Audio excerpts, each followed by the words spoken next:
Ni kuih akok ni. Ni kuah kok. Makanan yang bakar kita bakar temaga. Oh. Original punya lah. Sekarang dia bakar apa ni kan? Kita punya bakar atas arang, bawah gas. Oh, ni tutup ngarang ah. Tutup ngarang ah. Ya, jadi kalau betul-betul original betul, di bawah tu dapur arang, atas tu taruh sabut. Ni jalan dia. Dah masak ni. Oh, dah boleh angkat ah. Sedap. Ni kuih akok.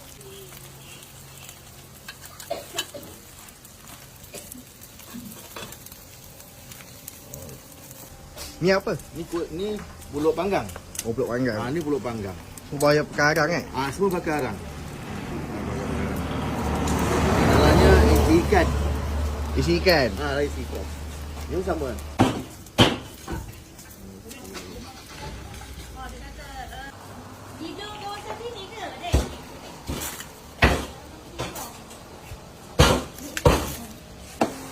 Soto ni nasi dagang buat berapa banyak? Kadang 30 kilo ke 50 kilo lah. Oh, banyak ni. Tengok hari-hari dah. Hari cuti boleh lah buat 50 kilo. Berani berumah di tepi pantai lah.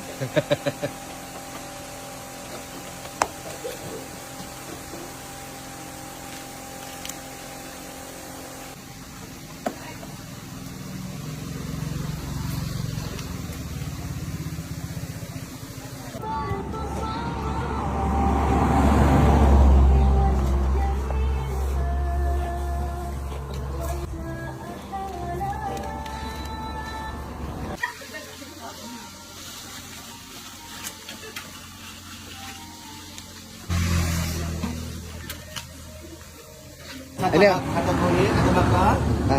Ni perut panggang. Dalamnya isi ikan. Ni sata goreng tau. Oh, sata goreng eh? Ya, ni sata goreng. Aku tak pernah nampak. Ya, sata goreng ni keropok. Keropok ekor. Keropok ekor ikan selayang. Sana tu kuih akok. Ada kuih akok. Ya, Semua pun ada. semua ada.